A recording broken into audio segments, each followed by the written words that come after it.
নমস্কার বন্ধুরা, এমএস কিচেনে তোমাদের সকলকে স্বাগত জানাই। আজকে তোমাদের সাথে পার্শে মাছের ঝাল রেসিপি শেয়ার করব।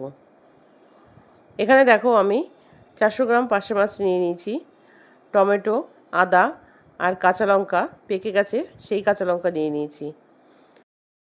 কড়াইতে তেল দিয়ে দিলাম, তেলটা গরম হয়ে গেছে। এবার আমি মাছগুলোকে ভালো করে ভেজে নেব। খুব সিম্পল একটি রান্না, খুব বেশি মশলাপাতি কিচ্ছু লাগে না, আর অল্প উপকরণেই রান্নাটা খুব স্বাদের হয়। তাই তোমাদের সাথে আজকে রেসিপিটি শেয়ার করেছি। মাছটা আমার ভাজা হয়ে গেছে, মাছগুলোকে এবার আমি তুলে নেব।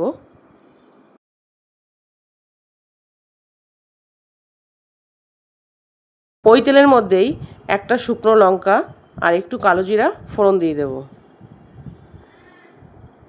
আদা, কাঁচা লঙ্কা, টমেটোটা একসাথে পেস্ট করে নিয়েছি, ওই পেস্টটা দিয়ে দিলাম। 1 চামচ জিরে ধনের গুঁড়ো, 1 চামচ শুকনো লঙ্কার গুঁড়ো, 1 চামচ হলুদ, স্বাদ মতো নুন দিয়ে ভালো করে কষিয়ে নেব।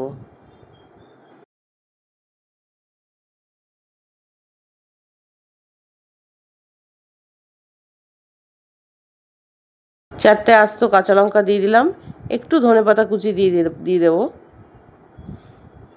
দিয়ে এবার আমি যতক্ষণ না ওপরে তেল উঠে যায় একটু ভালো করে কষিয়ে নেব।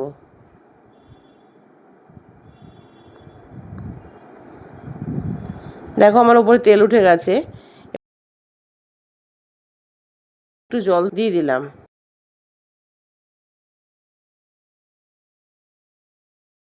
ঝোলটা টকবক করে ফুটে গেলে আমি মাছগুলোকে দিয়ে দেব।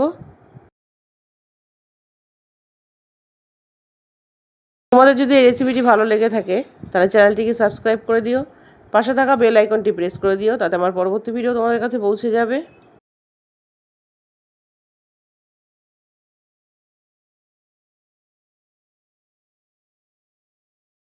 দেখো ঝোলটা ফুটে গেছে, ফুটছে। এবার আমি ধনেপাতা কুচি দিয়ে দেব, দিয়ে নামিয়ে নেব। খেতে খুব অসাধারণ হয়েছিল, তোমরা অবশ্যই এটাকে একবার ট্রাই করবে।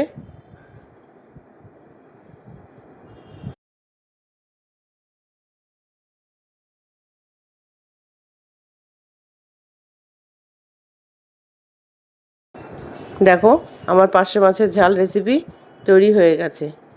আজকের মতো ভিডিও এখানে শেষ করছি। টাটা।